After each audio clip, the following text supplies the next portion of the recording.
Well, good morning and welcome to Investigate Everything. Sorry this was so delayed. I've just been miserably depressed over everything that's going on in the world.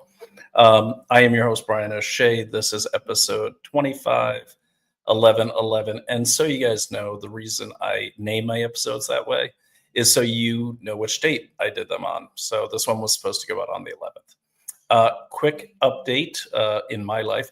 Happy birthday to my wife, Naomi Wolf. She had her birthday yesterday. Unfortunately, we couldn't be together. She was with her daughter looking at some real estate. That's cool. But I put out a nice message to her, and I'll put out another one. Love you, Naomi Wolf. All right. The Reds are coming. Okay. The Reds are coming. And what can you do? um, The Democrat Socialists of America, or the DSA, they've been around since the 80s. Many of you have heard Democratic Socialist. I used to hear, or socialism. I used to hear that all the time, and I would laugh. I'm like, it sounds like an oxymoron to me. So, and very few really took that term seriously. So let me try to gather my thoughts. I've been a little under the weather. Okay, but so the Democrat Socialists of America, for those that don't know, that's the party that Mamdani in New York belongs to, who backed him pretty much. They are not Democrats. They can trace their roots back to the 1920s. And they've gotten people in Congress. That's where the squad came from. But what they really do is they start at the local council level, school board level. And now they've taken control of the country's most powerful city, New York. Before we get to the how can we stop them, I think we need to discuss what can we learn from them in order to mobilize true Americans to save this country from slipping into communism by way of groups like the Democratic Socialists of America. The communists cannot defeat America. They never have. But they won't have to so long as we continue down our current trajectory, which is basically our trajectory of defeating ourselves. So I'll leave it there. Now, before I get started, I just want to I'll do the ads halfway through. Okay. So why did I want to talk about this? Everyone's talking about the DSA.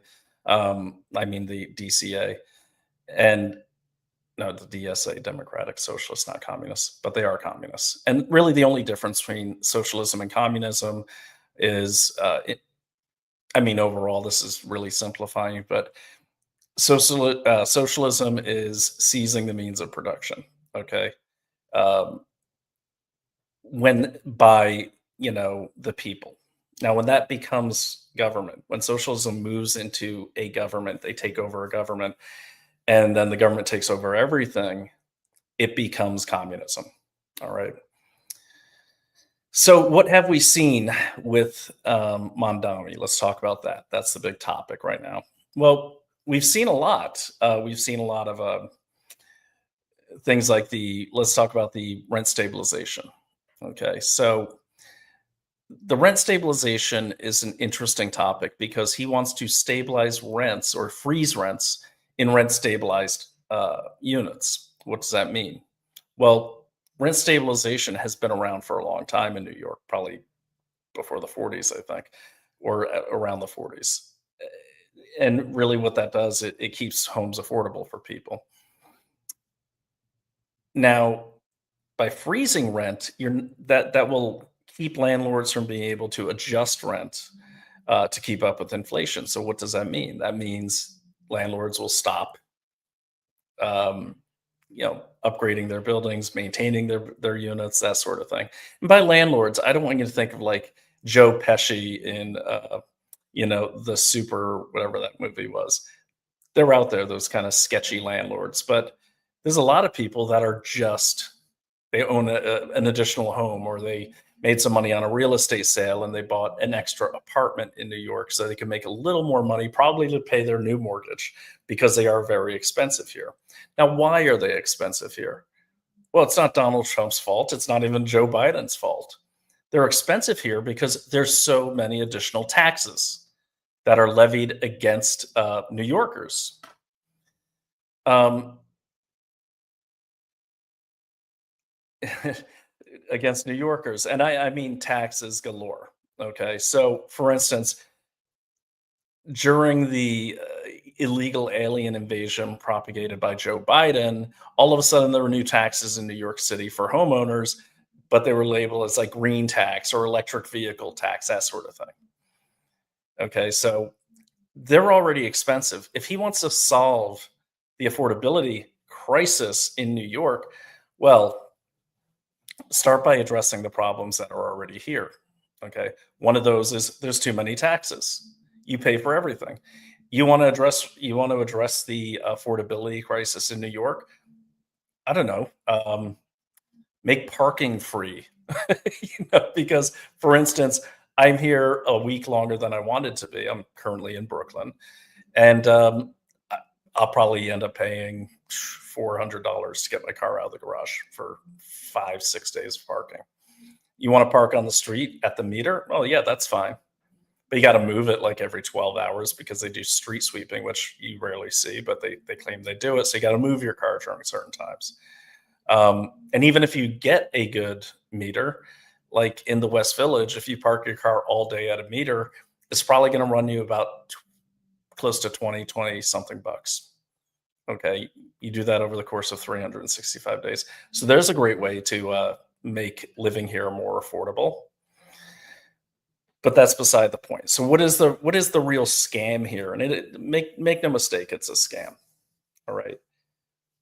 There's these things called zombie apartments. What is a zombie apartment? A zombie apartment is a unit that has been left to crumble because the landlord can't afford to do the maintenance because the landlord can't charge enough rent to keep up with the maintenance costs.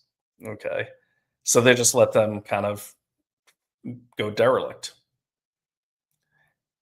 So if the unit falls beneath code, well, now that landlord or that owner, they have to bring it up. Let's say, for instance, there's an infestation. Well, they have to fix that. Now they're even more in the red. So what's that going to force them to do? It's going to force them to sell, and it's going to force them to sell to whomever is in place and allowed to by the city buy those places. Now, I would just take a guess that Mamdani and his Democratic Socialists probably have some people lined up, even though they don't believe in ownership. Okay, now that's how I see that. It's also a way to take over entire buildings because if you're only targeting rent stabilized units, well, that's going to affect the rest of the building. So it's not like our home in upstate New York is like a small cottage. If we get a rat problem or roach problem up there, it only affects us. But here, like in the building I'm in now, there's a unit there, a unit there, a unit there. I have fruit flies right now that were brought in from apples that we bought the other day. They're all over the place. And I literally have to like spray my garbage before I throw it down the trash chute because I don't want to plague the whole building with that. But if that happens, if you're responsible for that, or there's a leak, let's say you shut off the heat and your pipes burst, well, now you could get sued by the apartment below you, or by the landlord, or by the building owner, because you might own the apartment, or the condo, or the co-op, but you don't own the building. Okay, so there's that. So you can see where they're trying to make it impossible to have private landlords. They're trying to make it impossible to own a place to rent out, which is how a lot of New Yorkers make money. Okay. And not just rich New Yorkers. I'm talking just kind of working class. All right. So there's that. Let's talk about really quickly the bus problem, or the bus thing where he said he's going to make buses go faster. Now, that's really been talked about ad nauseum, but let's talk about it a little more. You can't go any faster in in New York City. Not because the buses don't move fast enough or don't have a fast enough engine. There's too much damn traffic. Why is there too much damn traffic? Well, part of the reason is they installed all these new bike lanes. Part of the reason is that they don't enforce um, laws on traffic on bicycles. And by bicycles, I mean these things are almost motorcycles at this point. You can buy these electric bikes that go really fast, and they go way over the governored speed limit of New York, which is 25 miles per hour. But all of these delivery people are on these electric bikes, and they're zigging, zagging, weaving in and out of traffic. I'm almost always hitting them because they don't stay in the bike lanes. They're up on the sidewalk and everything, but they're also right in traffic. But it doesn't matter because you're not moving that fast, right? Because traffic's too bad. Another reason why traffic is really bad, well, is partially because of the buses, but also the delivery trucks. They don't enforce double parking here. So if one delivery truck stops, they double park and they start unloading everything. And then everyone kind of has to squeeze through, and it's just, I don't know, maybe make delivery hours in New York City between like midnight and 6 in the morning. That would solve a huge problem. But you see, I don't think they care about solving the traffic problem. What I think the real goal of this addressing the faster buses is to eliminate cars in New York City. I know it sounds crazy, but I think that's the goal. I have nothing to back that up, but I was doing the math on this, and it just, if I were some socialist, communist, whatever, that wanted to make buses faster, the thing that's in my way are privately owned vehicles. Now you get rid of the vehicles, your buses go as fast as you want, and then people are forced to use the government owned buses. And then people can only go where the buses are running. You see the way this works?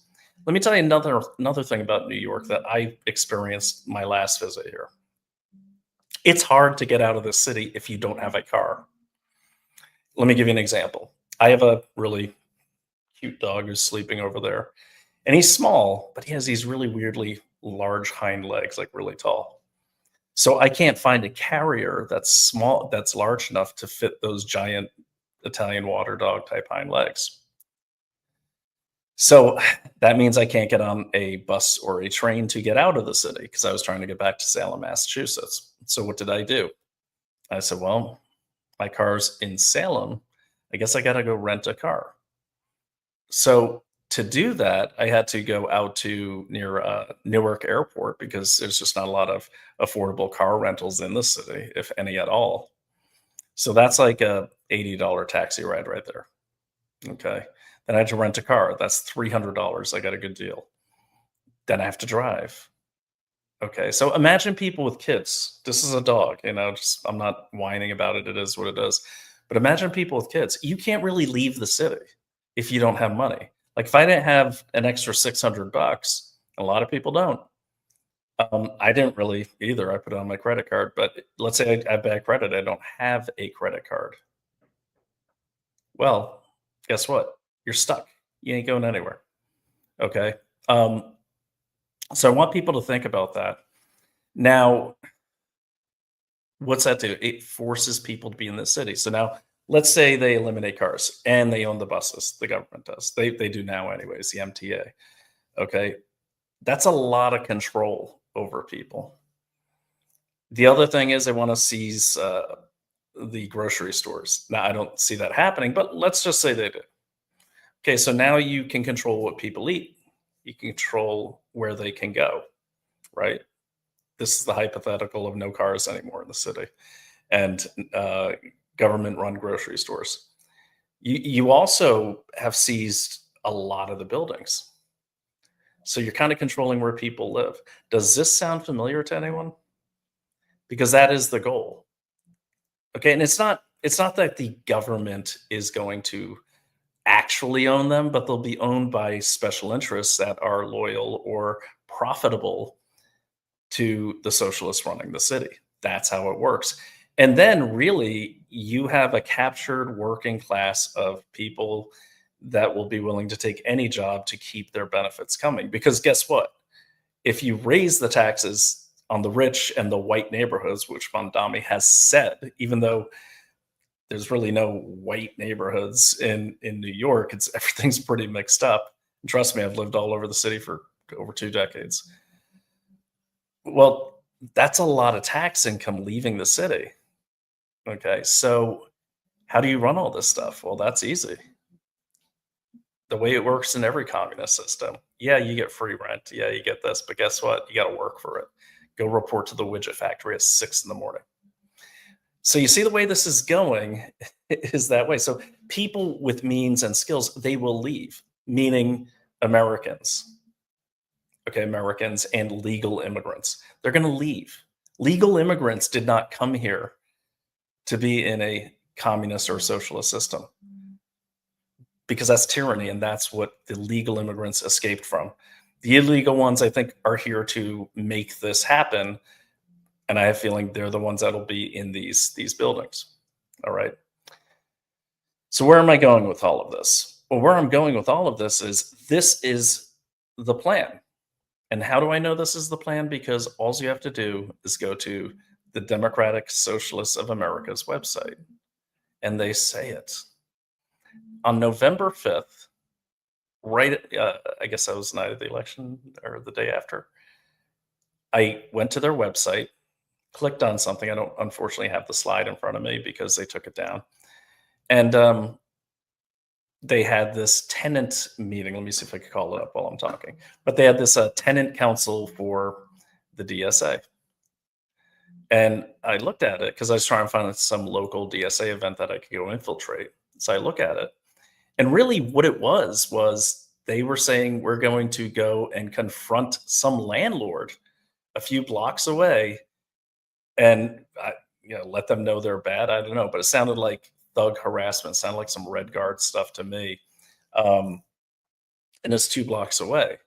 So the plan is, yes, we're going to make affordable housing by literally taking it, or driving out the landlords. So in summary, not for the show, but for my opening here, this has been growing. This movement has been growing for many years, and we've all ignored it. Even I did. We were so focused on the Democrats that we didn't realize, or a lot of us didn't realize, maybe not you, but I didn't realize, oh man, you have this kind of White Walker situation growing. And what am I talking about? If you've ever seen Game of Thrones, you got the 7 kingdoms. And one of those kingdoms rules all 7. And it's kind of like a process where like they get support from the different kingdoms. So whoever has the most support becomes the head kingdom. All right. And that's usually the Lannisters, who remind me of the like better looking versions of the Clintons, or like the elite Democrats. And they're constantly at war and battle, fighting for this Game of Thrones, fighting for this throne of swords. But see, there's a new thing happening down south. You got this woman, she found some dragon eggs, and dragons were real in this world, and she hatched them, which hadn't been done in a few hundred years. And she's coming to take back her seat at the throne. That reminds me of like rogue nukes or rogue states. But then in the north, you have the real threat. Okay. The real threat are these things called the White Walkers. They're like zombies, except like intelligent, leadership led zombies. And they will take out the barbarians who are north of the wall. The wall represents like the civilized kingdom. And when they kill you, you are raised from the dead, and now you're part of the army. So you see, it has that snowball effect. That, to me, is the socialists in this country. They're going along with it because, not just because they have to, because they want to, as their new zombie state. So meanwhile, you have this growing threat in the north. They're coming. The White Walkers are coming. The people in the north, who kind of represent the working class, they're warning like the central kingdoms, hey, yo, we got these White Walkers coming, and they're not stopping, and they can't be stopped. We need help. Meanwhile, the people in the more elite cities, be it DC, whatever, these are like kind of like the major political parties. They're like, oh, we'll wait on that. We don't believe them. Or, oh, we'll wait till it's politically till we can make it more of a political opportunity for us to help fight off whatever these White Walkers are. But what all the kingdoms don't realize, except for the ones who are dealing with it, is they've already taken over. They've already taken major cities. That's like the socialists in this country. What do I mean by that? Well, the DSA candidates are everywhere. Omar Feta in Minneapolis, several council seats across the country. And then this one is shocking. Now, let me pull this up here. I'm going to share my screen here. Okay. Oh, sorry about that. Wrong screen. Sorry, guys. Let me get rid of that. All right. Let me share this. Let me try that again. And by the way, I'm on a Mac. I've never had a Mac before. Someone bought it for me, and it's I don't like it. It's really hard for me to control. There we go. All right, so here we go. Check out this headline. Cambridge City Council, this is in Massachusetts, set to welcome the youngest councilwoman ever. This is outside of Massachusetts. All right, let me read it to you because it's not the best copy. So just 19 years ago, Ayeb Al-Zubi was a child growing up in Amman, Jordan. In 2019, she arrived in Cambridge with a Harvard acceptance letter. Last week, she made history. Freshly 24, Al-Zubi is the youngest person ever elected to Cambridge City Council at a time when young leaders on the political left are asserting themselves in positions of power. What's so beautiful about being a part of a new generation of politics is we're unafraid to dream boldly, Al-Zubi said in an interview after her election victory. We're unafraid to challenge systems. Keep in mind these keywords here. Unofficial results, I'm going to skip down here. Unofficial results show she finished third in a 19-way contest on the 9-member body, one of only 2 people elected who weren't incumbents. So who is she? Well, she was raised in the Midwest, and after immigrating to the U.S. as a 5-year-old, Al-Zubi is backed by the Democratic Socialists of America, of course. Okay, this is happening all over the country, and not only in the northern states. It's happening in North Carolina. There's a ton of candidates they were running. I mean, and they're just gaining momentum. Now, here's the scary part. Okay, it does seem like this is ground zero. All right. Brooklyn seems to be their stronghold.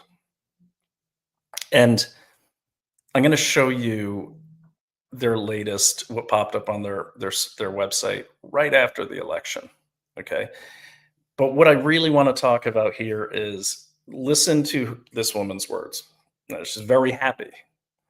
I've gone around to all these people in Mamdani t-shirts, you know, after the election. I saw a guy walking his dog and I said, "Hey, Mamdani, why do you like him so much?" And they're all excited. That doesn't mean they're right. But what I am saying is the problem this country is going to have is with the younger generation, Gen Zs and millennials, and whoever comes after that. Why is that? Well, I'll tell you why that is. Because they all talk about the same thing. All these young socialists who are joining like DSA or working family parties, which is a little older, but all these, or even like Antifa or these protests, a lot of them, most of the ones I've talked to, they really don't even know the issues. They just want to belong to something. Okay. They want to have a sense of belonging. Why, especially that generation? Well, I was listening to Dad Saves America the other day. It's a podcast I stumbled upon. It's pretty good. And he had a psychiatrist on, or psychologist. And they were talking about how that generation, a couple things happened. They were born into the kidnapping scare years of the 80s and early 90s. The kidnappings of 1980, which led to Code Adam, but there was a huge scare. I remember growing up in that. So parents slowly stopped letting their kids run around without supervision. My parents did, and my generation, Gen X, we kind of knew to come home when the lights on the street went up. But not that generation. That generation always was told to find an adult. Um, don't go out without an adult. I did so to my kid. And so what does that mean? That means they're not making decisions on their own safety or who's good and who's bad without referring to mom and dad or mom or dad.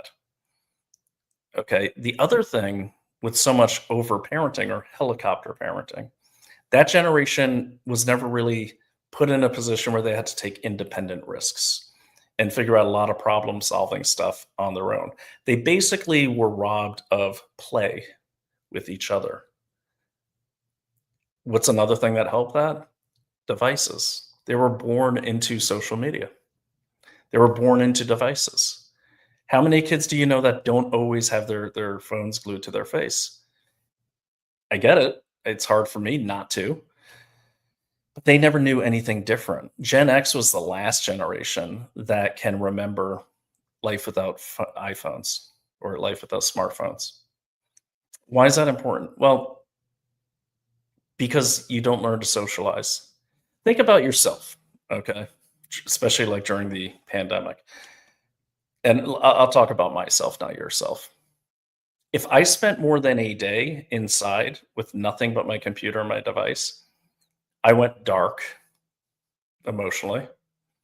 And if I went 3 days, I started losing those perishable socializing skills. So we were out kind of isolated in the woods, just the two of us.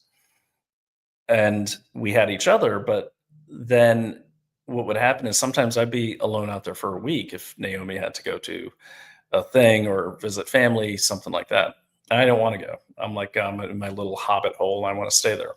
I have my device. So I felt connected to the world, but it really is not real connection. And when I would get around people in the city or back in civilization, I would do things like talk too much, not let people in, not make eye contact. I didn't know how to socialize.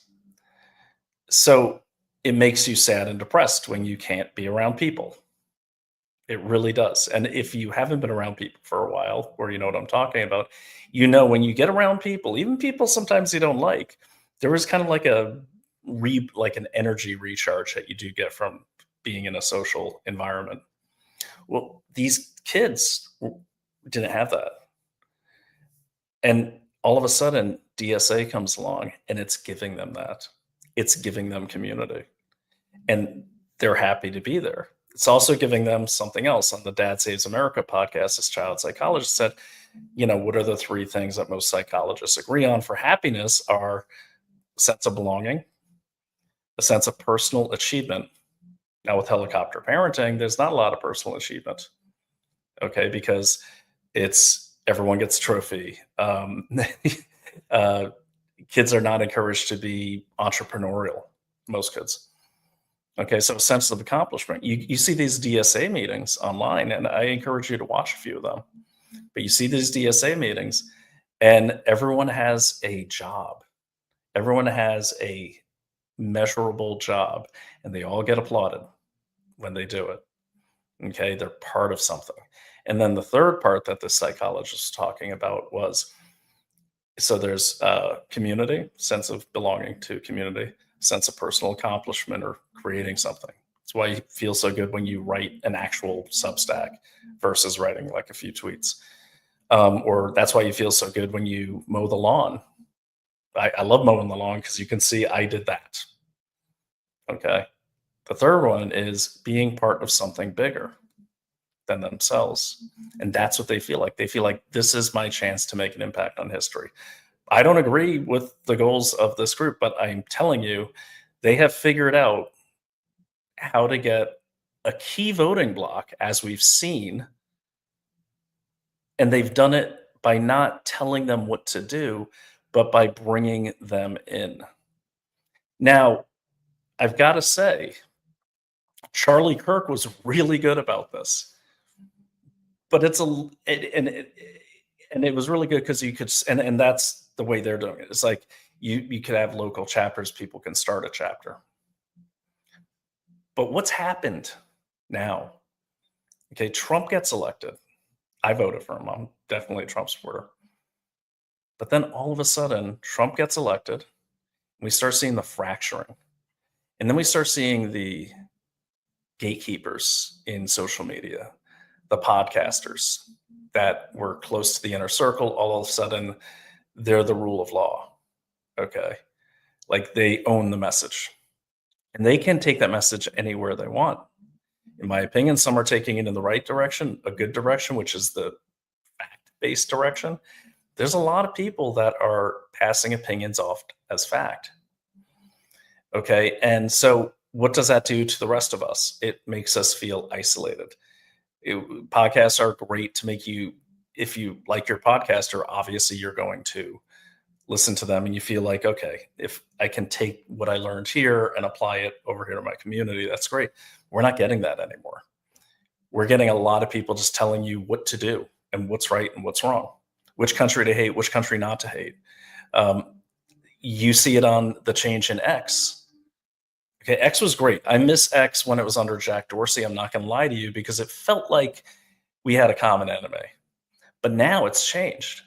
Now we have these stupid tweets or posts that go out that say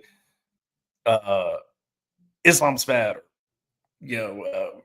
Judaism's bad, or this person's bad. Do you agree? Yes or no? Is this person a freak? Do you agree? Yes or no? I hate those. I hate them. And now the rest of the world is jumping in on that too. Now you got the Muslim influencers saying Islam's great. Islam's good. It's just so annoying.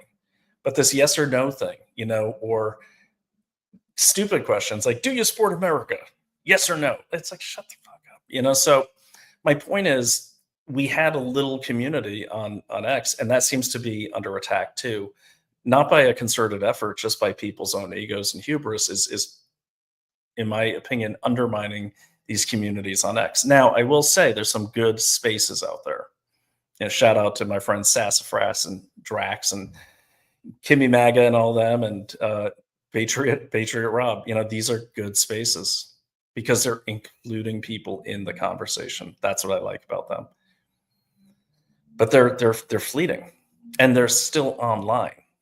Okay, they're still online, and some people spend 6 hours on those. But I'm seeing less and less of a organized thing where like, hey, I'm going to organize a local chapter and then I'm going to get national recognition. Let me give you an example of that. Here in Brooklyn, my wife was helping the candidates here in our area run for council seats. These are Republicans. And so they're working with the Donald J. Trump Republican Club of the Southern. It's a long name, but it's my friend Jimmy Wagner's group, and he was helping run these candidates. I heard it from several people, I won't name their names, that they made multiple attempts to reach out to the young Republicans, which is the national organization up there in Manhattan. Never got a response. They got no support, nothing. See, that doesn't happen with these socialists.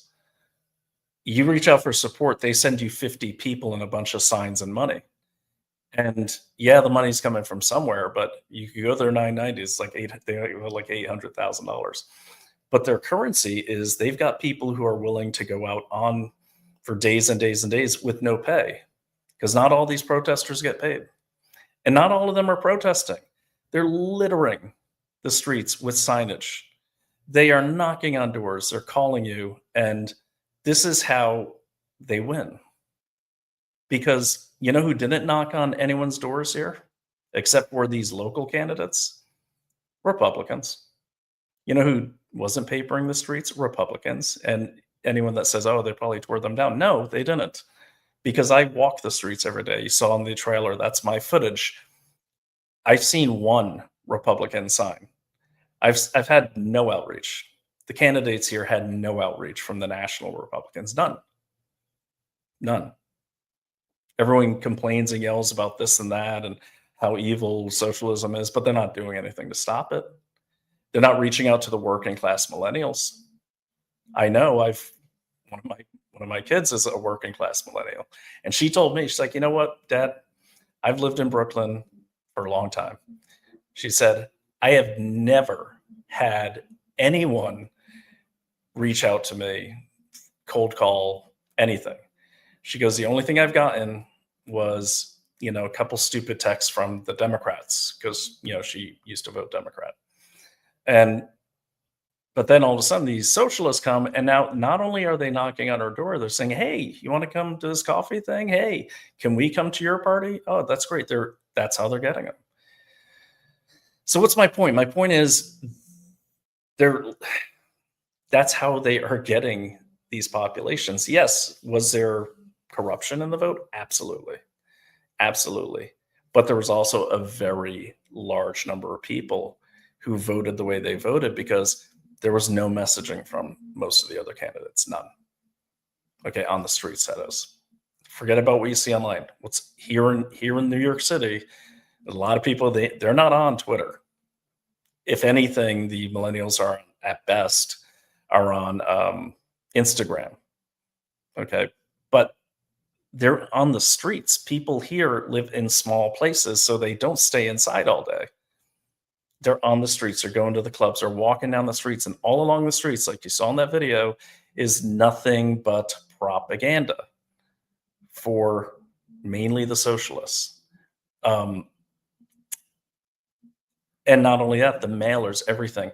You can't go to the hardware store without someone talking local politics. And the issues are very real here for affordability.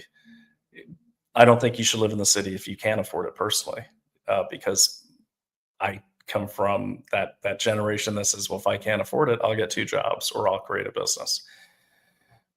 But the point is, there's a lot of people born into the city that can't just leave.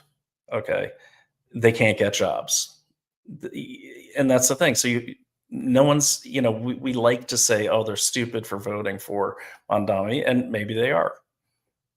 But you know what? Whether he's full of it or not, I think he is full of it. He addressed the concerns that they put out. And until we do that, it's not going to matter. And why does New York City matter? It matters the same reason Chicago does, the same reason DC does, the same reason LA does. These are the vital organs of our country. These are the ports. Okay. These are the access cities, not Chicago, but to the oceans. Chicago's access to the Great Lakes. And as we know, China pretty much owns Canada. So it's almost like that's the last line of defense. That's the northern wall in Game of Thrones, is those Great Lakes. And that's a story for another day. So my point is, when I said in the title, what we can learn from them, we learn that. Okay. But what are we doing right now on the conservative side? We're spending hours and days talking about, who's the assassin of this person, who's the assassin, Israel's bad. Never mind that we're still giving 17 billion a year to freaking Ukraine, according to the numbers. But like all of a sudden, weirdly, Israel's the problem. Well, look, I'm going to challenge that right now. We're the problem. We are the problem. Mamdani, he's a problem, but he's a problem that we allowed to happen because we're not doing that. I've gone to CPAC conferences down in DC. They're fun, but you don't see the same type of stands. What you see is kind of like a legacy guard of influencers. You don't see a lot of, except for Charlie Kirk, you don't see a lot of, encouragement to get people to start not only clubs, not only groups, but political parties. DSA is an actual political party. Working Families Party is an actual political party. And yes, they're socialists, but that gets them on the ballot more than once. They're playing the system. We as conservatives have got to do this, and we have got to stop wasting time on things that just don't matter. And I'm sorry, this figuring out who did this and who did that, yeah, it's important.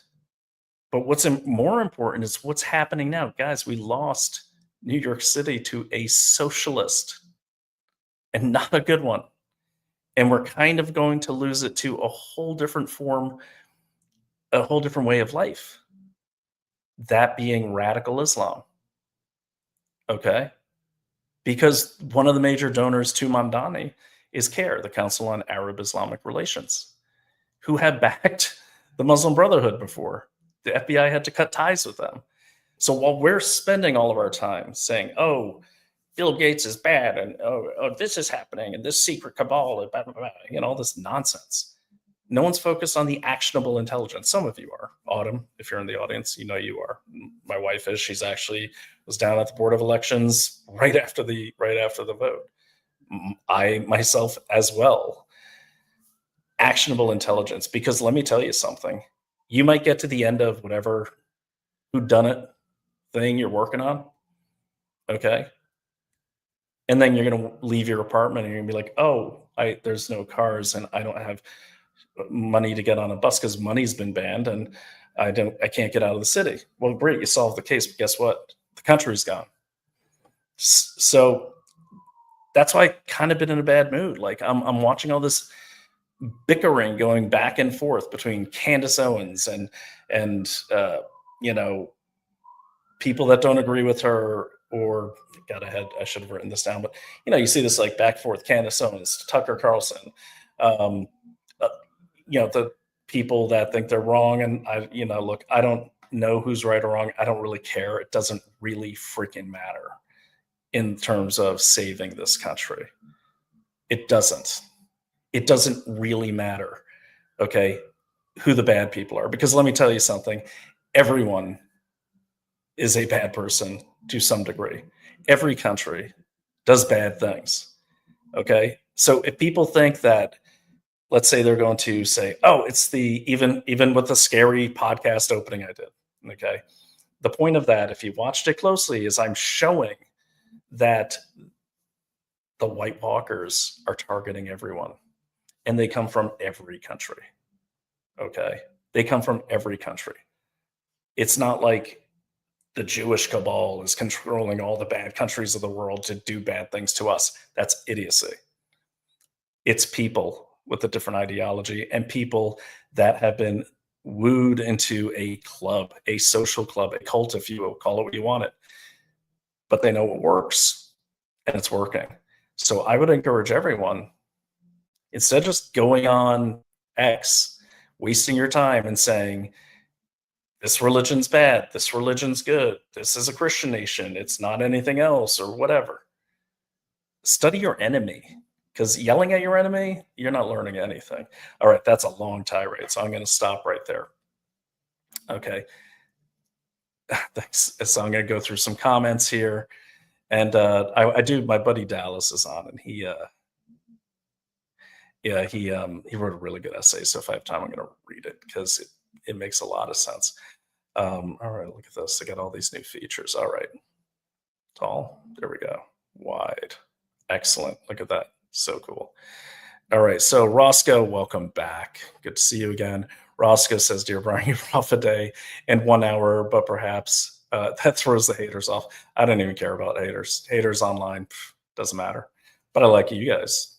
But haters, I just find them entertaining. And half of them are, I don't even know if it's real hate anymore. I mean, honestly, Roscoe, you could go out these days if you have a podcast and say, what a nice sunny day. And someone will be like, what's wrong with the moon? You hate the moon in nighttime? It's like, what? So welcome back. Elizabeth Ann, not so sure you're defining that correctly. If you're talking about socialism and communism, I'm not. I totally oversimplified it, but that's basically, in my opinion, what it is. Okay, there's a million. The problem with socialism is a lot of people disagree on really what exactly it is, but it doesn't really matter, because when people adopt forms of socialism, they do change it to fit their own ends. Okay. And it eventually leads to a form of communism. So I'm not giving an exact definition. I don't have one in front of me. I could certainly read it, but I'm not going to. But I understand enough about these systems and how they work to know that, like, okay, they eventually become a form of communism. There's no real true communist countries in the world right now. Even China is not a purely communist country, because they do have private enterprise. Okay, that's government controlled, but it's not directly government. You see what I mean? So I wouldn't get hung up. That's a good point, Elizabeth. And like I said, I gave that disclaimer. And I'm certainly not an expert. As a matter of fact, Alex Newman, who I consider one of the best experts in this, or Josh J. Phillip, um, many others, they know a lot more about the finer points than I do. But what I know is from my own years of study, my own years in the intelligence community of looking at countries that have gone in this direction and seeing how they kind of evolve that way. And I see the same pattern in every country. It always starts with the wide-eyed optimists that get sucked in. Okay. And then before they know it, they're 40, they look 60, and they've been working for pennies their whole life. Hello, Cuba. But Elizabeth, good point. I'm not defining it correctly, but I'm oversimplifying it, and definitely, post the actual definitions, and that's fine. But what matters is anything that takes things away from you, things you've earned, is bad, in my opinion. Is that even more oversimplification? But thanks, Elizabeth, and welcome. Eric the Great. The clowns on the left and jokers to the right, on the right, work together to sacrifice Jesus Christ. Oh, here we go. I'm not even gonna. This is a manless wonderland. This is a humanity. Well, I'll put them up there because I find them entertaining. This man, I don't know what the hell he's talking about, but he's totally spamming me here. Enjoy your war on intelligence, dogs, teats, and children. Okay. I'm done with you, Eric. Let me see. Hello, corruption hunters. Hey, Dallas. So Dallas Ludlam is one of my teammates over at Consumer Diligence, and that's what we focus on, is fighting scams. Great article on Dollar General. We'll get into some of this. And Dallas, if you are listening, I actually sent you a link so you can hop on anytime. Just check your email. Adriana Leaf, Leal. Oh yeah, I know this name. That reminds me, Morgan, Bitcoin will go to the sky. I had no idea sky is deep down close to hell. Miss Sympatia movie scene. Okay, I think I know who that is. Yeah, I know who Adriana Leal is. Okay. All right. There's my cousin Ernie. You can get an e-bike that goes 52 miles per hour. Oh my God, there's so many, Ernie, there's so many freaking e-bike. There's like 5 e-bike stores within a 4-block radius. And honestly, when you're walking a dog, I keep him on a short leash because dogs are getting run over all the time. It's horrible. These things are more like motorcycles than bicycles. So welcome back, Ernie. Yeah, I have one for off-road with big tires. It could go 40 miles per hour. Yeah, I've got a Yamaha pedal assist. I could get up to like 35 miles per hour. Mine's off-road, but yeah. They're fun, especially when you have automated buses being driven by AI. Oh my God, don't even get me started. They're almost there. 15-minute cities. Ernie, you're right. That's what I was talking about, locking people in. It's a 15-minute city concept. Everything you need is right here. You can't leave. Okay. So when people don't leave the city, that leaves a lot of land for people to snatch up, and people are snatching it up. Okay. And what's important about land? Where does your food come from? So if you control that land, you control the food of a country. Okay. Pandemic comes, you can't leave the city, can't get food, you are stuck, buddy. It's true. I mean, and look what happened in China. They welded people into their houses, Dallas. Welded them. They found people that died like weeks ago because they starved to death. And it's, in the cities, there's a lot of food deserts. Like if you're in the wrong part of the city, like we used to have a place up in the Bronx before the pandemic, you could not find any decent food for quite some ways. Or parts of like Southeast DC, it's like the bad part of town. Okay, you couldn't find, you could find like a C shop or convenience store, but you just simply couldn't find good place to shop for food without having to get on public transportation or get a taxi. And that's a problem, like a big problem. Okay, Steve Ladner.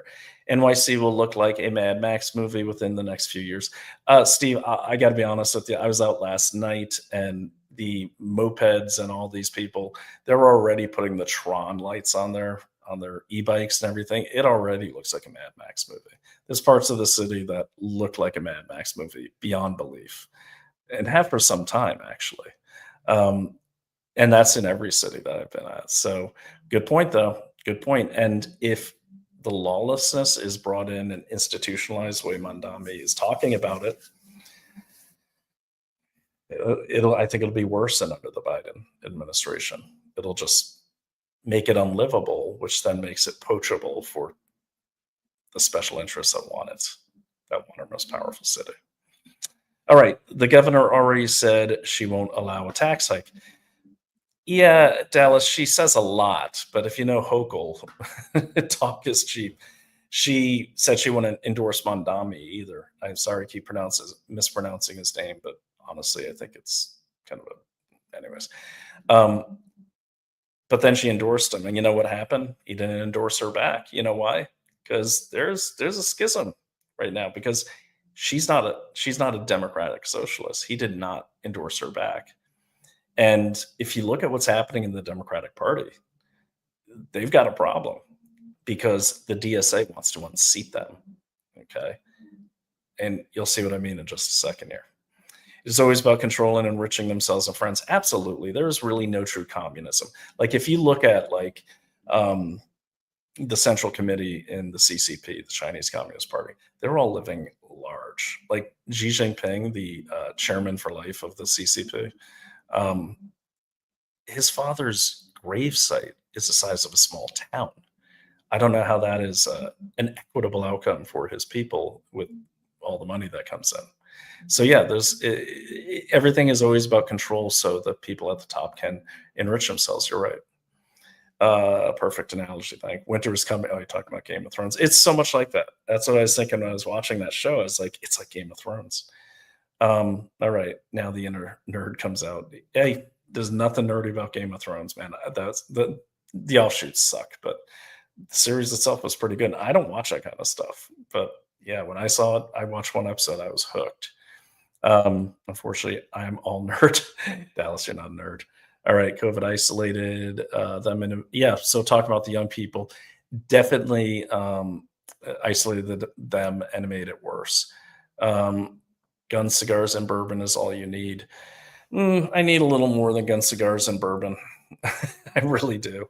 I tried that for a little while during the pandemic, and yeah, I was in a real dark place. But Dallas says, "Amen, Ernest." Guys, we should honestly do a bourbon podcast sometime. I think there's only one out there. All right, so I think I'm just gonna kind of speed to the end. And we see, forgot socialism, where everyone's equal, equally broke, equally. It's so true. It never works. And the people running it, they're just profiting off it every single time. Have you ever seen a poor dictator? And most dictators come out of things that started as socialism. Have you ever seen a poor dictator? They're poor when they get killed or they get thrown in jail, but no. Need to get an old truck, carburetor points can't be hacked. You know, Ernie, it's interesting you say that. We know a mechanic up in northern New York. He's made a fleet of electronic-free cars. Pretty cool. And we made very good friends with them. Okay, so let me take a quick break here. I want to thank our sponsors really quickly. So I did not feel good today when I woke up. And so what I did is I got my, it's kind of fun in this households that may have. We have all the products that we promote, and we promote them because, you know, we get, it's a affiliate sponsorship. So like you buy it, we get a percentage, very small percentage. I don't get anything, but you know, Daily Clout does. And but what's really cool is that trying to find it here. We have this new sponsor. Hopefully I put it in the banner. If not, yeah, there it is. So we have the new sponsor, Kimchi One from Brightcore. Now, I didn't know so much about kimchi. I just like it because I was in the Army, and most Army people, you know, were around Korean food a lot because there's a lot of Korean communities around Army bases, a lot of Japanese communities around Marine bases. Ernie, you were in the Navy. I'm not sure what type of communities are dominant around Navy bases, but probably, I guess, Japanese communities. We have a lot of Korean communities. And so kimchi basically has a lot of benefits. I had no idea. I just like the way it tastes. But for those that don't, Kimchi One is a really, really good thing to add to your morning routine. So kimchi one has long been known as kimchi has long been known as the Eastern fountain of youth. Um, and Western science has recently confirmed its incredible benefits. Kimchi one, just right there. Sorry, my screen's not mirrored, but you can see it. Helps slow aging of cells, boosts immunity, and supports gut health. Very important. That's I'll tell you about my journey down that road. Derived from cabbage, kimchi provides the body with nutrients that can only be generated through the process of fermentation. Anti-aging properties, immunity boosting, supports gut health. Kimchi one from Brightcore. Health starts in the gut. This is true. Get 25% off. Use the code WOLF at mybrightcore.com/wolf or call 888-571-4996. Kimchi one. This is part of my morning routine now. I had taken one of these. I was having trouble getting myself going today, and it does boost you. And the gut health thing is really important. I started the kimchi one, and then Naomi begged me to get on a cleanse, as she calls it. So I did. And I got to say, at first I felt really sick, as she says, because it's killing parasites that are like living inside of you. I'm like, oh. And then, honestly, by the second day, I had more energy than I've had in years, like a lot of energy. Well, what's happening with a lot of these, when you have bad gut health, that means you have parasites inside of you in a lot of cases. And you're tired all the time because you're basically sharing all the nutrients you bring in through food and everything with these parasites. So there's just not enough energy for you. You're feeding a whole little microscopic family inside of your gut. It's also the reason why you get bloated if you haven't had a good gut cleanse or good cleanse. I won't get into the details, because your body is trying to push them out. So you're getting bloated. Your cells are getting bloated. They're trying to push out these foreign invaders, if you will. So doing a cleanse and just an everyday thing like kimchi one, really just 7 days, man. I just started when I got here. I never heard of kimchi in a pill before, but yeah, it's fantastic. I mean, for me, I also eat kimchi whenever I can because I love it. But kimchi one, add it to your diet. Tell me what you think. Try it with a gut cleanse as well. But to me, it's kind of like maintenance after the gut cleanse comes from here.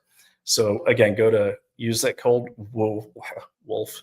Go to mybrightcore.com/wolf or call 888-575-4996 to get 50% off. 50% off. Okay. So there we are. Let me remove that banner. All right. I'm getting the hang of this back. All right. So what other comments just popped up here? Yeah, good point. And thank you. Welcome. Oh, hey, Sarande. We got to get you on the show. So Sarande, Diane, I know who she is. Her husband, or yes, I believe husband, Sandre, correct me if I'm wrong. He was, and I was on this space. So basically, they were moving to Massachusetts from Texas and got pulled over. And all of a sudden, he gets arrested because he had legally purchased some guns. And I think it's Arizona, right? Or New Mexico, maybe in New Mexico. You're going to have to correct me, Sarande, because it's been a few weeks. And he got arrested in Massachusetts, and he was held without a trial or bail since June because they have some sort of dangerous persons no thing that they can accuse someone. He seems like a dangerous person, so we're not going to give him bail. Okay, and he didn't try to hide them. They said, "Do you have guns?" "Yeah, I do. They're legal." He just got out. Thank God he got his bail. He's not out of the woods yet, but definitely follow Sarande, and I'll have to have you on, Sarande, and so you can tell your story again.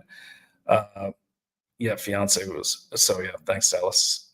Was her fiance arrested? Is BS, total BS. And I didn't even know in Massachusetts, you can't even own a gun without a special permit. Like in most states, you buy a gun, your background is run at the store, you take your gun home. Can't carry it around, but you can own it. Not in Massachusetts. You got to go that other step where you have to have some sort of weird permit just to own it, even if it never leaves your home. I had no idea until this case. So definitely follow Sarande on X. Sarande, if you get a chance, post your X. And you got to hear her story. I covered some of this a few weeks ago. It's crazy. Same thing here in New York. Dexter Taylor, I've had him on many, many times. And he got the SWAT team stormed in, and he was he's a tinkerer, and he was basically building his own guns as a hobby. Everything legally purchased, none of the 3D printing nonsense, everything through the ATF. And he was arrested by local city police. Okay. Now he's in Rikers, not Rikers. Now he's up in Coxsackie, up north, for a 10-year sentence. He's fighting a 10-year sentence. Okay. The man is, in his 40s. He's, very, assembling guns. He was actually trying to come up with a new system to help the police. That's the crazy part. He never broke a law. And what happened in his court case is the judge, George Darkeh, Darkeh, said, when his lawyer brought up the Second Amendment, the judge in New York said, the Second Amendment doesn't exist in my courtroom. So you see a lot of really bad things happening. Of course, they want to remove the guns, because if you remove the guns, then you control the people. So yeah, Sarande, I'm so glad you're on here.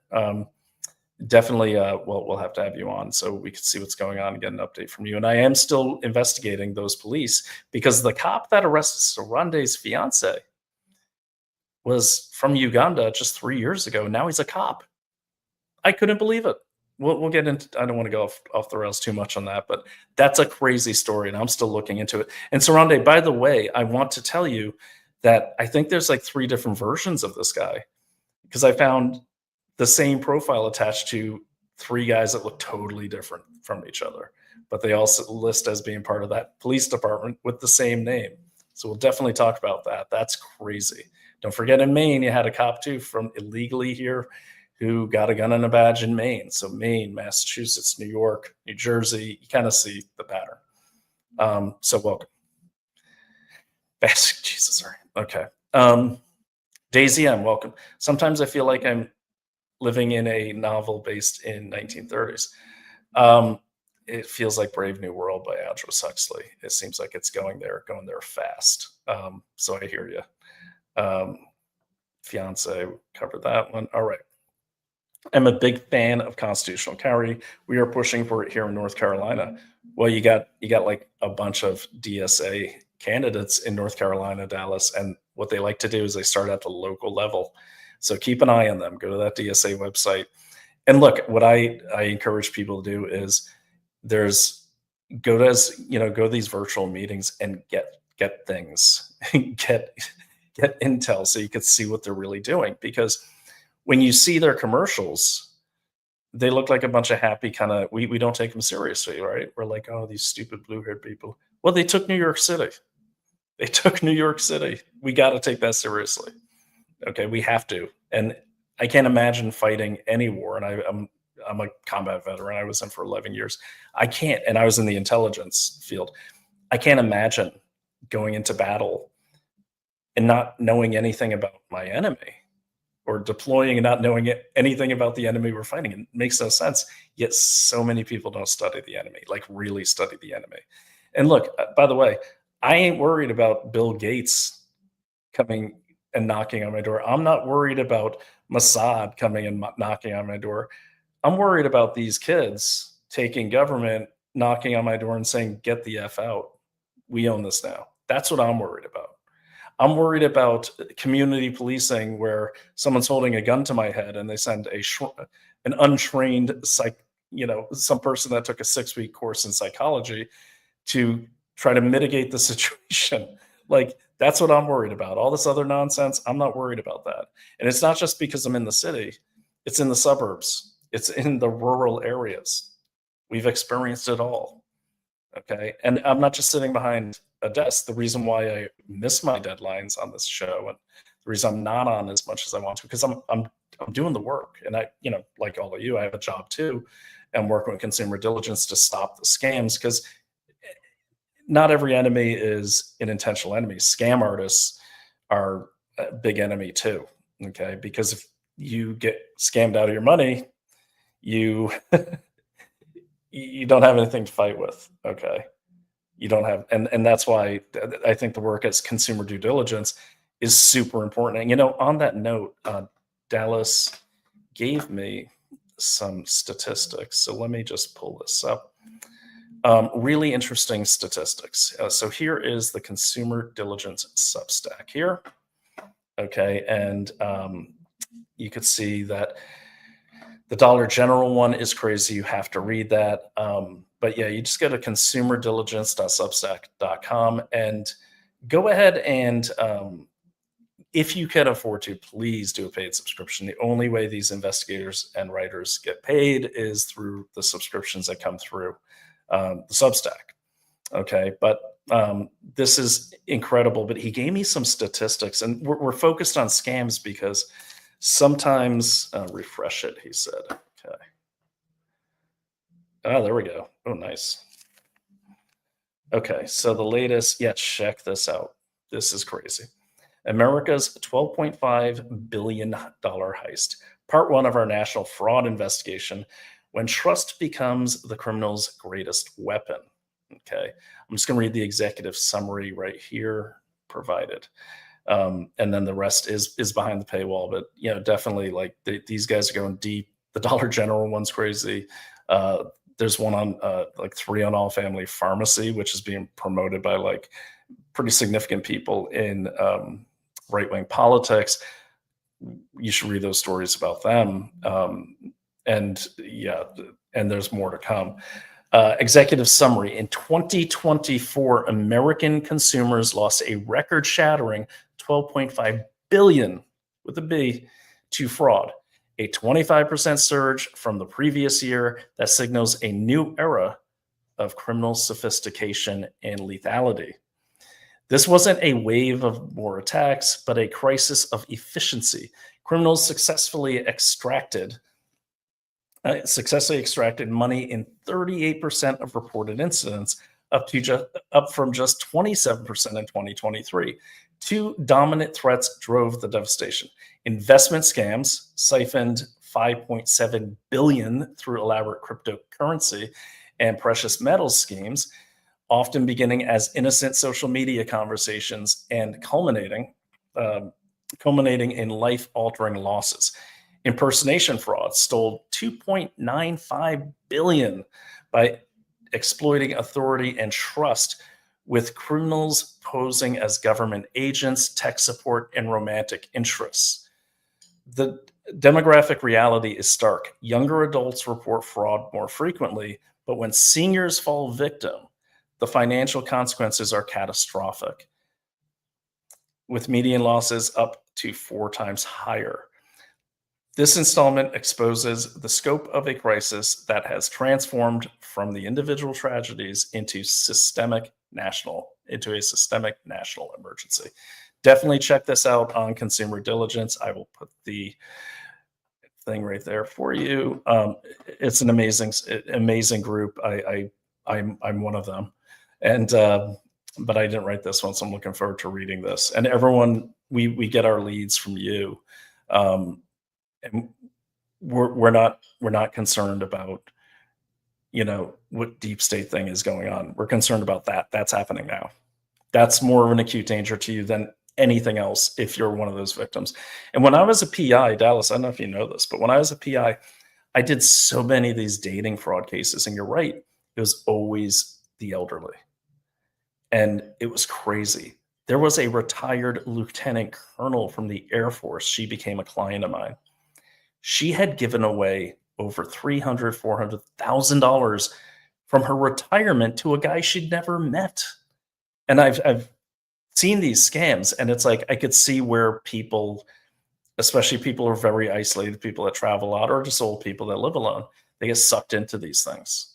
They get sucked into them big time because these scammers have figured out how to really tug on the heartstrings. It's pretty darkly amazing. But yeah, and I told her, I said, look, I I can maybe find out who the person is. That money's gone, and it's not just one person.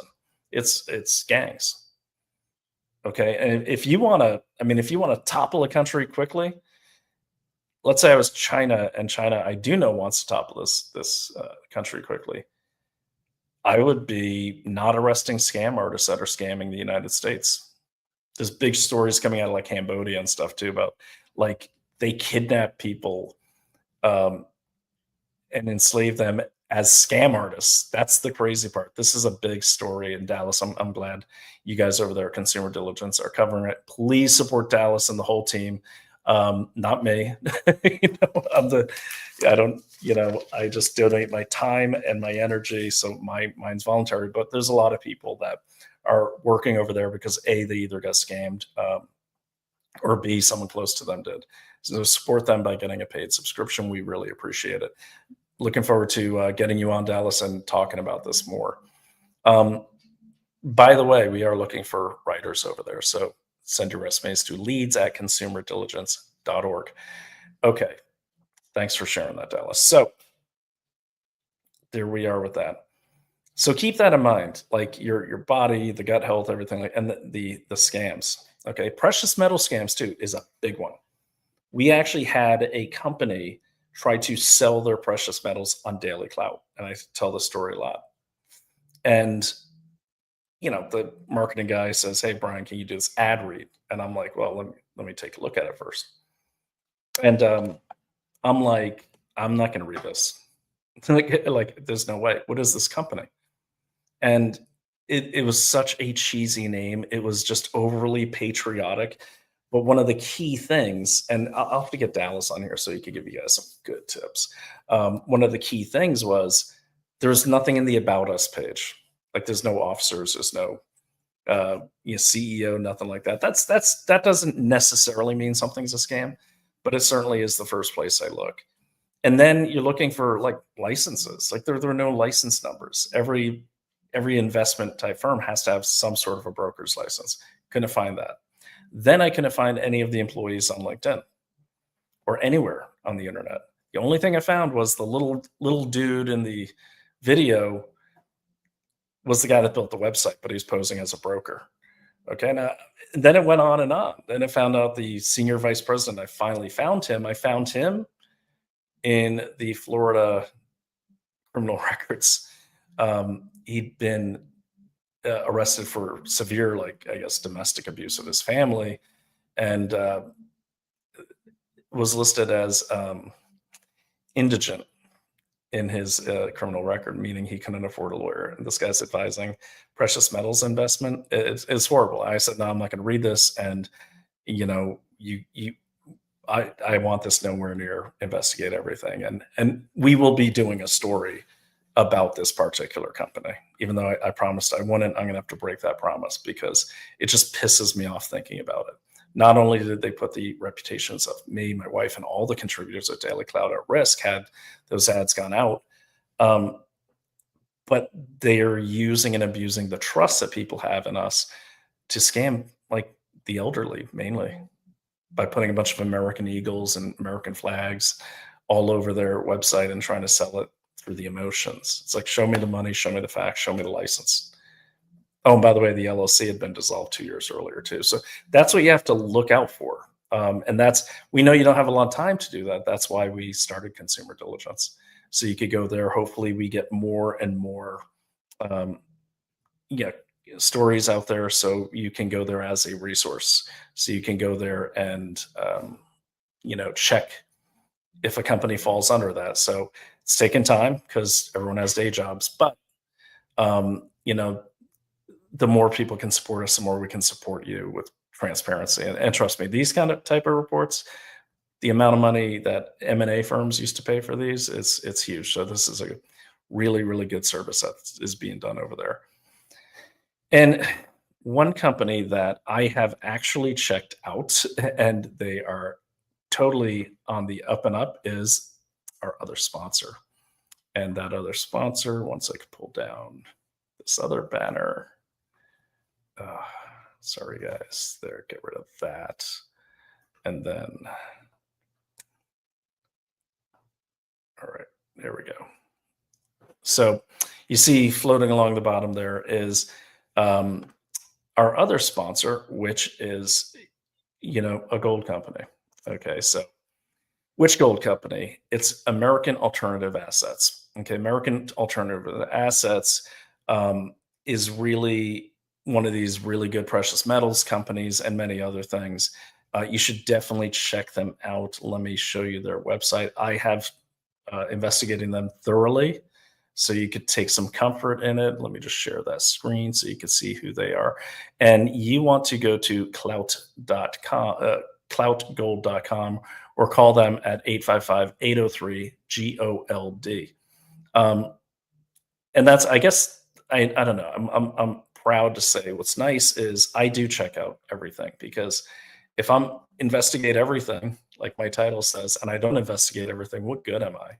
Okay, so I've done it for you, but check it out yourself, of course.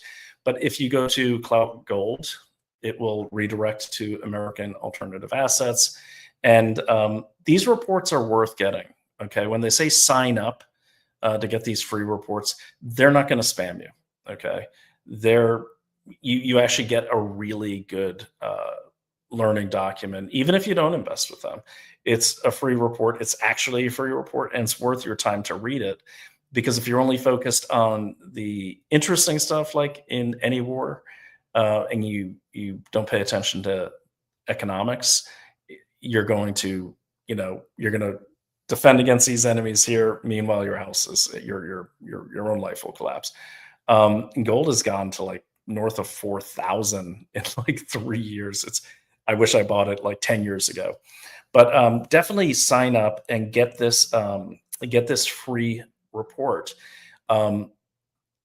and just read it and tell me what you think. And a lot of times when I read these too, I always learn so much about what's going on. I'm like, oh man, I didn't even know that.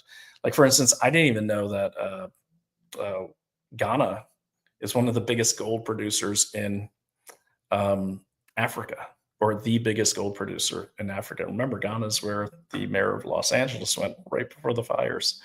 But pay attention to what's going on there. But yeah, definitely sign up, get this free report. They'll call you, or they'll say how you want to be contacted. These guys really honor it. So really, really proud to have these as a sponsor. And again, you just want to go to Clout Gold to get your free report and sign up, and hey, let them know that you heard about it on Investigate Everything. I sing these people's praises, so can't go wrong. So again, that is cloutgold.com, or just call them at 855-803-4653. All right. Where are we? So we got a couple more things to run through here. All right. Sorry, my face is so big. They have this on the platform we use. They have this standard thing, like layout that I can't erase, so it always defaults. So it's very annoying. Maybe someone who uses StreamYard can show me how to get rid of it. Okay, so I was talking earlier about what's going on with the Democratic Socialists of America, and how they're getting the young people. Now, I want to point out another thing about DSA. They're connected to a lot of different groups, and we're not going to go through it all today because, well, I think I have to drive to Massachusetts in a couple hours here, but they're connected to so many different groups. So what happens is you have DSA is definitely not the core group, okay? But they're a political party. Then you have the Working Families Party, WFP. All right. And what ends up happening is they all will make their own like chapters, but then they name them different things. So it doesn't seem like one big cabal, right? But it is. And their goals are very simple here. Let me tell you, their latest campaign will blow your mind. Let me see if I can pull it up really quickly. And the point I'm about to make here is that, again, I want you to, these kids aren't acting, okay? Like, I do want you to see what I'm talking about. Like, these kids are excited to be part of this. And this is a weird, in my opinion, this is a very weird video. If I could find it. Hold on, give me a second. Let me get there. Yeah, there it is. Yeah, this will blow your mind. So I pulled this off the DSA site. Let me open that. Hopefully it has sound. Okay. I don't know if that one does. Okay, I got to find the one that has sound, because with Macs, apparently, you can't just record the screen. You have to download a bunch of stuff, and I may have done it incorrectly, but let me get rid of that guy. I do have it. And if not, I'll just go to their, all right, screen recording, 4 p.m., 6 p.m. Let's see if this one does it. Yep. Yeah, this will blow your mind. Watch this. I'm going to make this full screen, actually. All right, so this is from the DSA website. There we go. All right. But listen to what they're saying here. And these people are like, yeah. Damn it. Why isn't it working? All right, let me go. I'm sorry, guys. Let me go to the website. I'll just pull it up there. Give me a second. But you've got to see this. Their latest, there's my big head. Their latest campaign is, I think it's called Socialist Cash to Take Out Capitalist Trash. Let me see. Democratic. Socialists of America. There we go. Pull this up for you just a second. All right.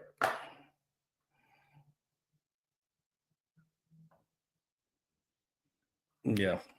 I'm not going to put you through all that, but well, let me share this. You got to see the website too, because it's important to understand the website, but it's like this is normalized. Okay, this is normal.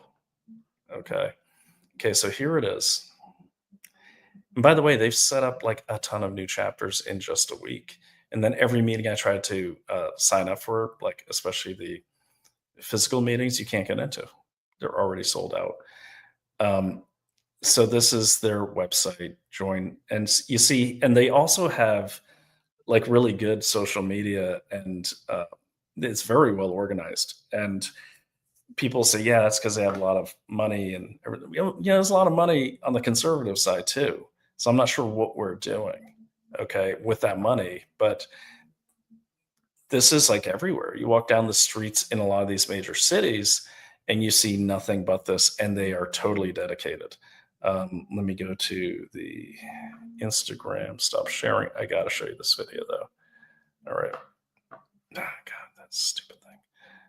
There we go. All right. Let me see. Pull it up here. Sorry about the sound, guys. Apparently, I have to download something. Is this it? Let me get to the,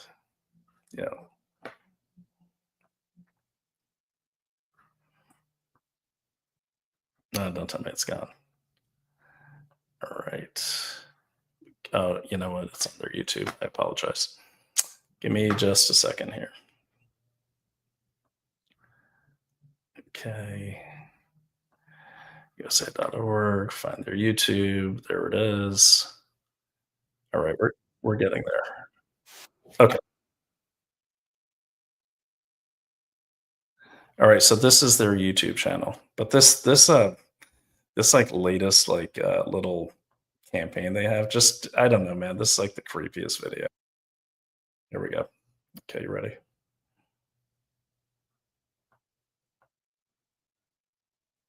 Yeah. Socialist cash takes out capitalist trash. This went up like right after Mamdani got elected.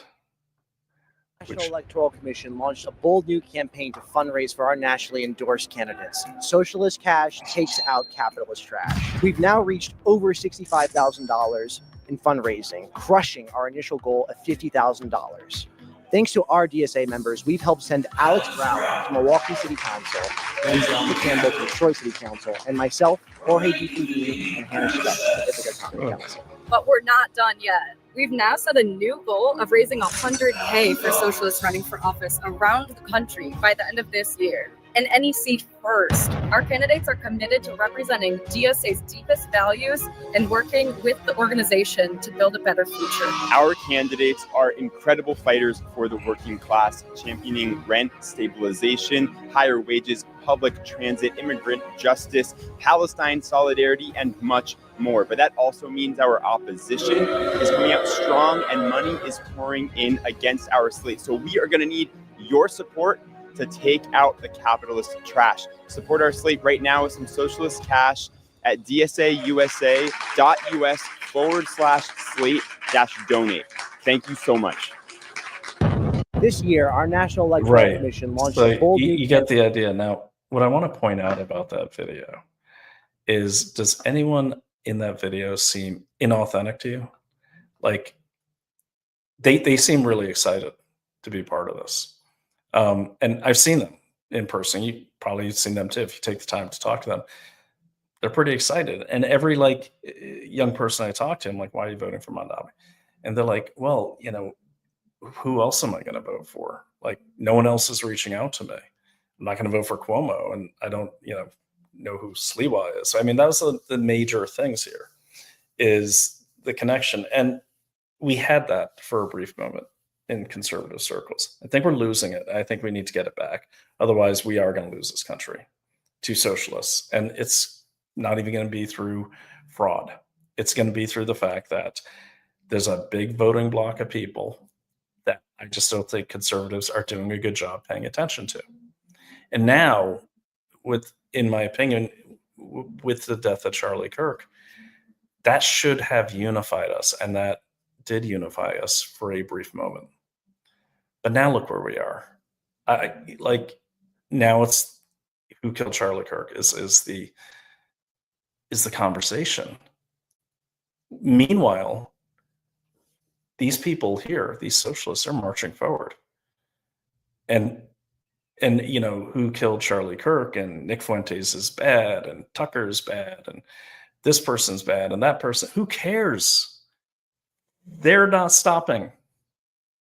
Okay, they're not stopping, and it's not just young people either. Just last night, I won't play the whole thing, but just last night, I hopped on a workers' family party. Now, let me show you them. These are another old school party, but they are very, very, they fuel volunteers and not funds, but people into movements like DSA. So they're closely aligned with them. Okay, they're not as big as DSA, and DSA is not that big. You see, they're raising 100,000 for candidates across. Their currency is getting people to do things for free. Okay, it was to get people to do things for free. I'm not even going to put up these comments like the haters found me about Charlie Kirk, so I'm not even going to entertain that. That's stupid. All right, so workers' family party. I don't normally do a daytime show, so it's to be expected. Workers. There it is. All right, so this is the workers' family party here.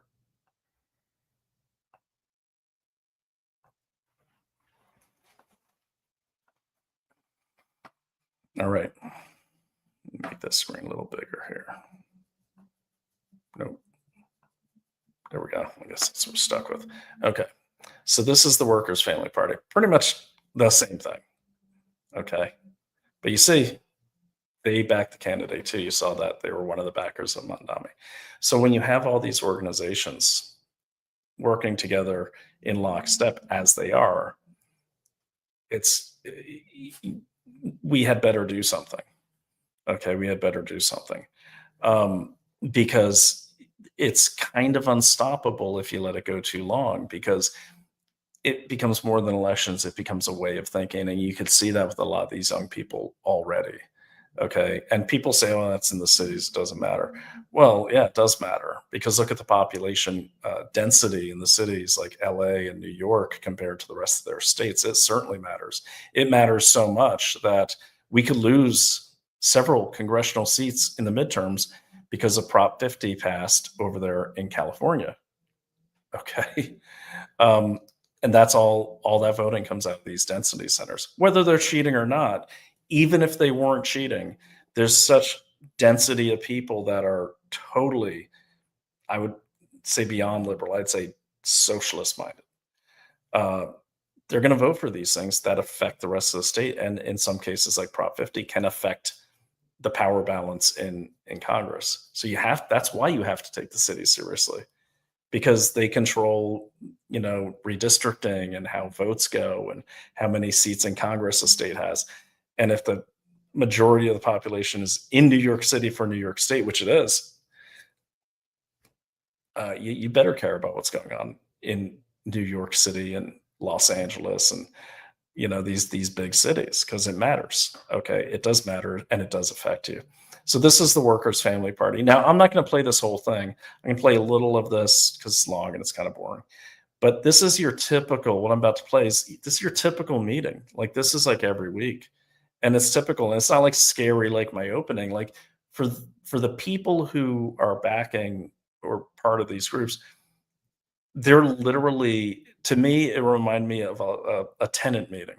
Okay, it's just a thing they do every single day.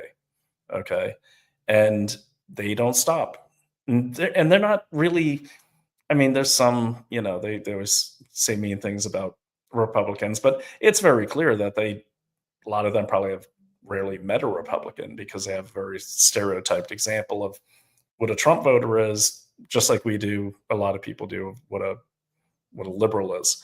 But if you, what I want you to get out of this is it's just like a tenant meeting, like an HOA meeting, except it's politics. So let me just play some of this. I do not know what's going on with the sound. This sucks. So basically, this meeting went on. I don't know why there's no sound. Yeah, I don't know. All right. Well, sorry, guys. That's really weird. I got to figure. It's a Mac, so I don't really know why that's not working. Yeah. Anyways, I'll figure that out. But anyways, the point is, they go on, and very boring. But they attend, and they always have the virtual meeting set up, and they meet even if there's nothing to meet about. So everyone is in that.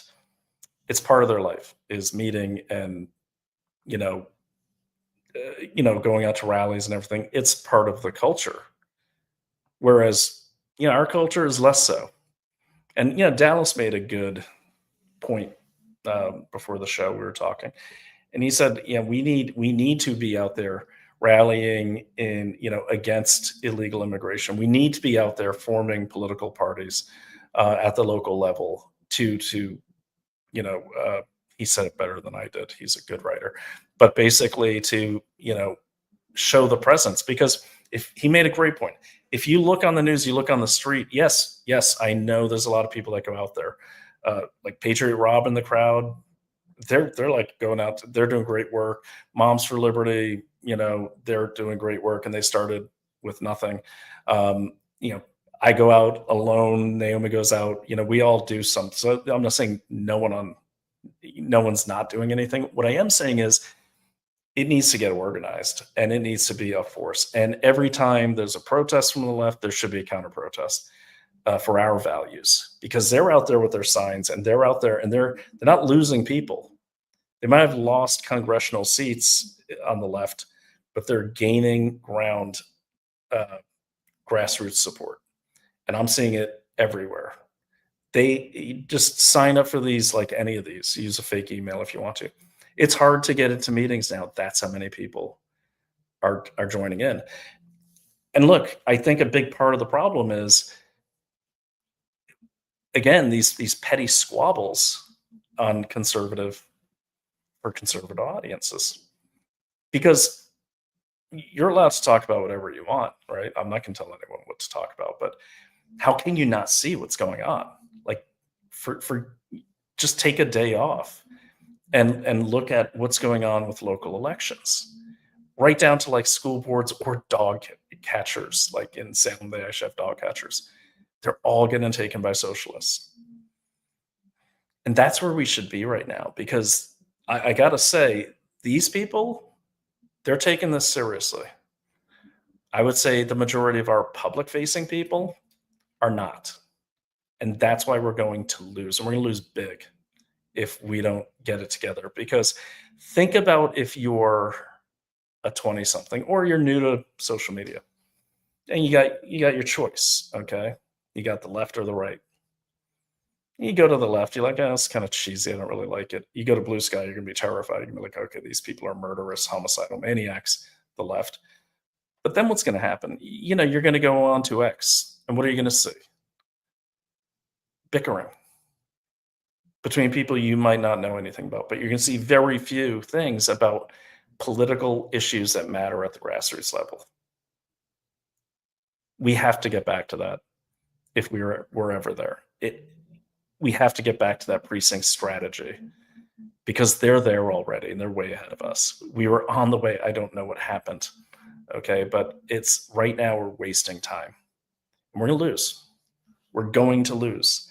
We saw this. It's like in these Brooklyn, these Brooklyn races that we were a part of. These candidates were busting their asses, putting out videos, knocking on doors. They had no higher support from an organization above them, and they should have, because they're Republicans, and they didn't. But these people do, and that's how they're going to win. And with the kind of sentiment that you see across the city, now granted, I didn't talk to all 1 million voters for Mamdani, of course. I think a lot of them were illegal aliens, of course. But even without the illegal aliens, I still think they may have won because no one else has messaging in New York City anyways. And we have got to get on it. Like, we have got to get organized. We have got to be the Roman legion versus the barbarians. I mean, that's how we got Trump back in. We got organized. We're falling into disarray and distractions. Yes, I understand that, the Epstein files are important to a lot of people, but they shouldn't be your primary focus if you want to keep this country.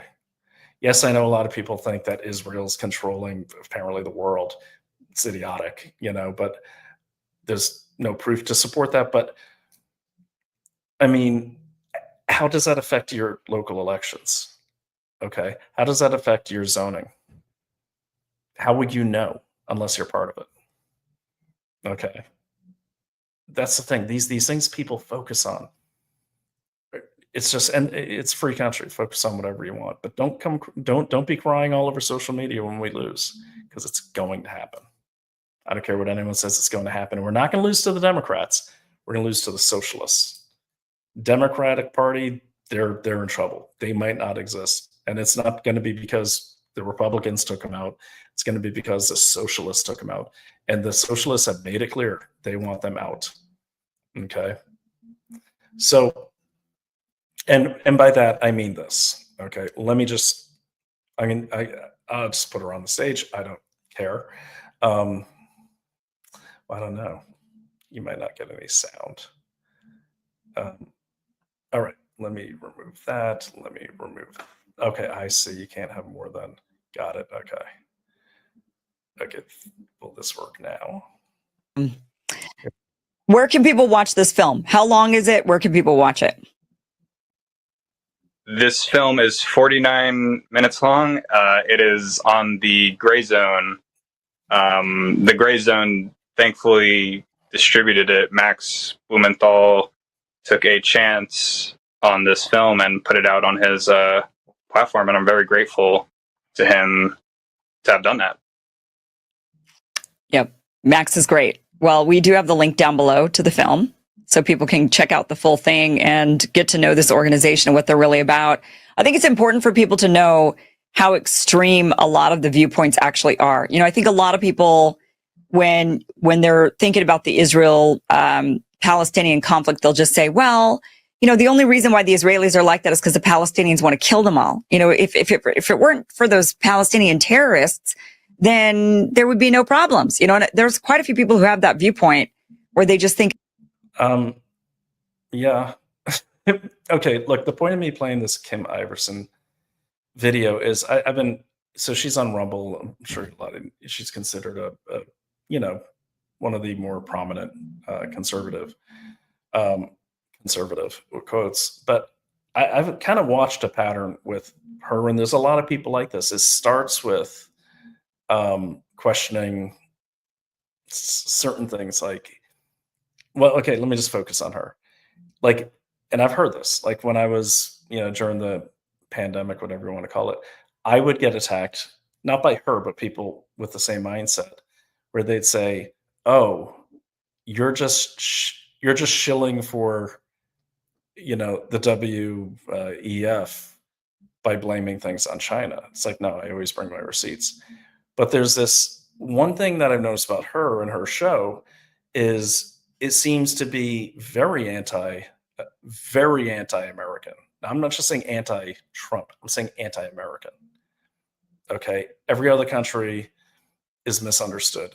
I'm paraphrasing, but like I even saw her kind of defend, or let me just say this: it seemed to me that she has a favorable view of people, leaders, dictators that are not, who do not have America's interests in mind. I'm being legalese careful here.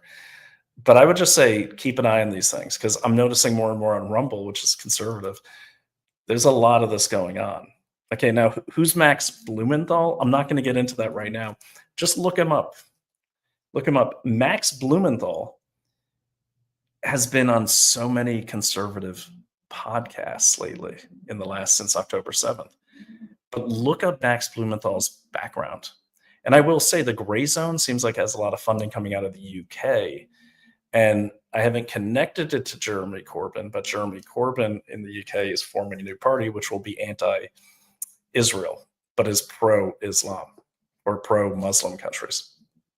Okay, now I'm not saying there's anything there. I haven't done the research. I am saying I'm noticing a pattern, and it's something to keep an eye on. If you feel a certain way about a certain issue, but you haven't researched it, but you feel very emotional about it, but you haven't researched it, you really got to second guess yourself and do some research, because that means typically means you're being manipulated. I would know. That was my job for a long time in the deep, dark world of intelligence, was manipulating populations. Okay, so propaganda. So the thing is, really, like, compare all these. For instance, if you look at one of the prominent Charlie Kirk theories on who his assassin was, and God rest his soul, and there's one that everyone seems to be parroting that seems to have originated with Max Blumenthal. So check him out. Check him out. He's definitely not a conservative. Seems to be more of an anarchist / he seems like he'd be the type voting for Mamdani. Let's just put it that way. So check it out. I'm being careful not to slander anyone, but yeah. And so what I'm saying is, not only do you have to worry about, like, these different parties, but you also have to worry about who's distracting you, I guess is what I'm trying to get at. Who is distracting you? What conversations are distracting you? Because you have to take it. Okay, I'm not going to say you have to, because I was just complaining about people telling me what to do. I recommend, okay, in my own life, when I'm assessing a threat, the things that I'm assessing are, what can I not live without? I can't live without a house. I can't live without money. I can't live without food. I can't live without shelter, and the basic needs. What is the most acute threat to those things right now? Okay. Right now. And that's what I focus my time on. Okay. You can focus your time on whatever you want. I hope you have abundance of it. God bless you for that. But what I'm saying is, I like actionable intelligence. I want to know who can affect those basic needs that I have right now. If I have time, great. I'll look into, this famous thing or that. I love a true crime as much as anyone, but is that going to affect your liberty? Is that going to affect your way of life? Finding out or not finding out? Probably not. Is it going to affect your liberty and your way of life if groups like DSA take more and more cities, which eventually means they'll take more and more states? Yes, it will. Okay. So go forth and do as you please. But what I am saying is, My opinion, these type of things are distractions. This kid, by the way, seems like he's a real left-wing guy. You know, that's his deal.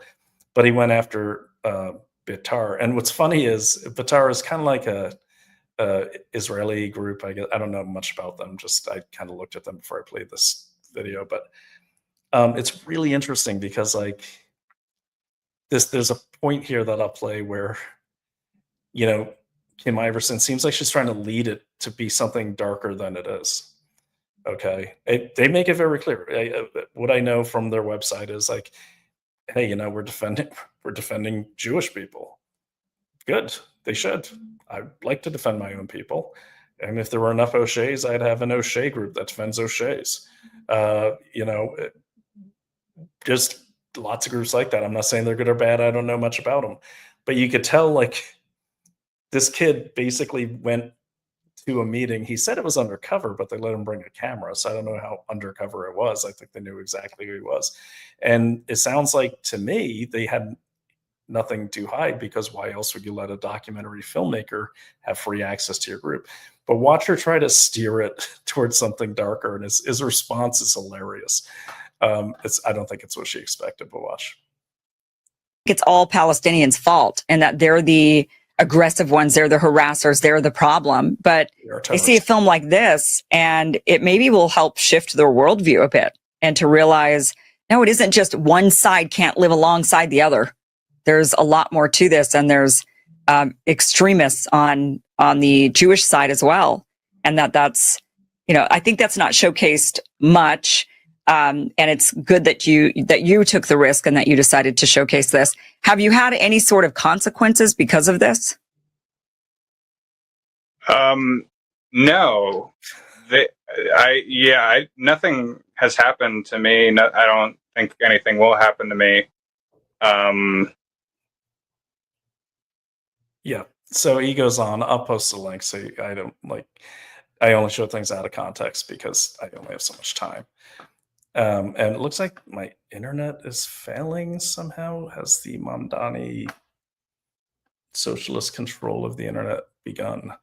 Anyways, guys, I could go on all day. Those who are new to the show, thanks for joining me. I'd like to say that it's usually more structured than this, but it's not. I get a bunch of stuff in my head and I talk to you about it, and I enjoy your comments. I learn from you, and I hope you learn from me. I'm just putting out leads. So maybe someday I'll have a tighter show. But really my whole intent in getting on here is to share with you what I've researched. I'll give you my opinion, but you always know it's my opinion, and talk about what's going on and what I'm looking at. So thank you for everyone who's new here. And I'm not going to be able to take any more comments because I don't know what the hell's going on here, but so I'm going to call it right there, and I will talk to you all soon. But this has been Brian O'Shea with Investigate Everything, and I can't wait to get back to my studio and get my big computer up again. But my first time on a Mac, not liking it. All right, so you guys have a great day, and thanks for joining me, and I will talk to you very, very soon. Enjoy the rest of your day. Get out there and organize something. And let's get organized, and let's all agree on what are the most important things that we need to fight for. Everything else should just be a hobby. It's been Brian O'Shea with Investigate Everything.